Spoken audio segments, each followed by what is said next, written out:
কিভাবে ম্যারাডোনা টিমকে ধ্বংস করে তার কোচিং ক্যারিয়ার থেকে অবসর নিতে বাধ্য করেছিলেন থমাস মুলার। ঘটনাটা শুরু হয় 2010 বিশ্বকাপ থেকে। সেক্ষেত্রে বিশ্বকাপের ম্যাচ শুরুর আগে একটা প্রেস কনফারেন্সের জন্য ডাকা হয় থমাস মুলার এবং ম্যারাডোনাকে। ম্যারাডোনা যখন থমাস মুলারকে দেখে তখন সে বলে, আমি কোনো বল বয়ের সাথে ইন্টারভিউ দিতে পারবো না, তার কোনো যোগ্যতা হয়নি আমার সাথে ইন্টারভিউ দেওয়ার। তো এই কথাটা থমাস মুলারের ইগোতে লাগে এবং সে সেখান থেকে উঠে চলে যায়।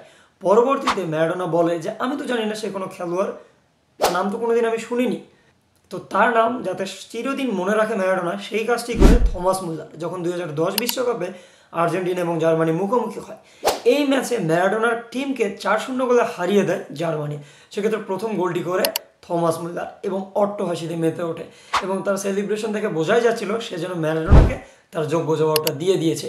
এবং এরপর থেকে আর কোনো দিন কোচিং কেরিয়ারে ফিরতে দেখা যায়নি ম্যারাডোনাকে। এইভাবেই কিন্তু 2010 বিশ্বকাপ থেকে জার্মানি আর্জেন্টিনাকে কিক দিয়ে দিয়েছিল এবং 2014 বিশ্বকাপে এই আর্জেন্টিনাকে হারিয়েই কিন্তু থমাস মুলারের জার্মানি ওয়ার্ল্ড কাপ জয় করেছিল।